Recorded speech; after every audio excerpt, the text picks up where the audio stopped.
ইউএনের কাজের কোনো অন্ত নাই, সারা বাংলাদেশের যত কাজ আছে সব ইউএনকে দিয়ে করতে হয়, করবে, সেটা তো আছেই। এটা ভিন্ন কাজ, এটার জগৎ আলাদা। কিন্তু তোমার ইশারায়, তোমার দায়িত্ব পালনের যোগ্যতায় এই ঐতিহাসিক ঘটনাটা ঘটবে। তোমাদের সেই সময়টা এসছে, তোমরা স্বাভাবিক যে মানুষ সে এখন অন্য ধরনের মানুষে রূপান্তরিত হয়ে যাবে, সেই কথাটা তোমার দৃষ্টিতে আনতে চাই। এটা 3 মাসের বিষয়। যে কাজটার কথা বলছি এটা তোমার সারা জীবন ধরে এটা করতে হবে তা না, 3 মাসের মধ্যে কাজটা করতে হবে। এই কাজটা ঐতিহাসিক কাজ, এটার চরিত্র সম্পূর্ণ ভিন্ন।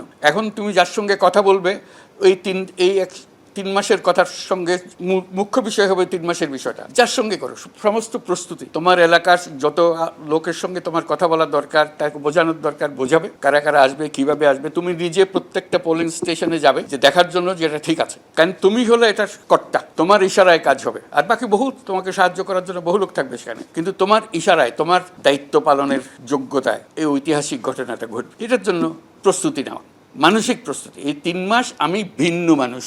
অনেক সিনেমাতে আছে না, সাধারণ মানুষ কাজকর্ম করতেছে, অফিসে যাইতেছে কিংবা বাজার করতেছে, হঠাৎ একটা ঘটনা করে সে একটা অমানবিক একটা মানুষে পরিণত হয়ে যায়, হঠাৎ সাংঘাতিক শক্তি এসে যায় তার কাছে, তার চেহারা সুরত সব পাল্টে যায়। তোমাদের সেই সময়টা এসছে, তোমরা স্বাভাবিক যে মানুষ সে এখন অন্য ধরনের মানুষে রূপান্তরিত হয়ে যাবে, যে আমি এই দায়িত্ব পেয়েছি, এই ঐতিহাসিক দায়িত্ব। বাংলাদেশের জন্য আমরা গৌরব করি, বাংলাদেশের জন্য আমরা দিতে প্রস্তুত, কিন্তু এই দায়িত্ব আমার জন্য সারা ইতিহাসে বরাদ্দ করা আছে যে আমি এই কাজটা করব। কাজে সেই ঐতিহাসিক দায়িত্বটা তুমি কিভাবে পালন করবে, প্রস্তুতি নাও। তোমার সহকর্মীদের সঙ্গে আলাপ করো, তোমার সঙ্গে অনেক মানুষ, অফিসের ভেতরের মানুষ, অফিসের বাইরের মানুষ, পুরা উপজেলার যত লোক আছে সব তোমার লোক। এই কাজে সবাই একমত, একটা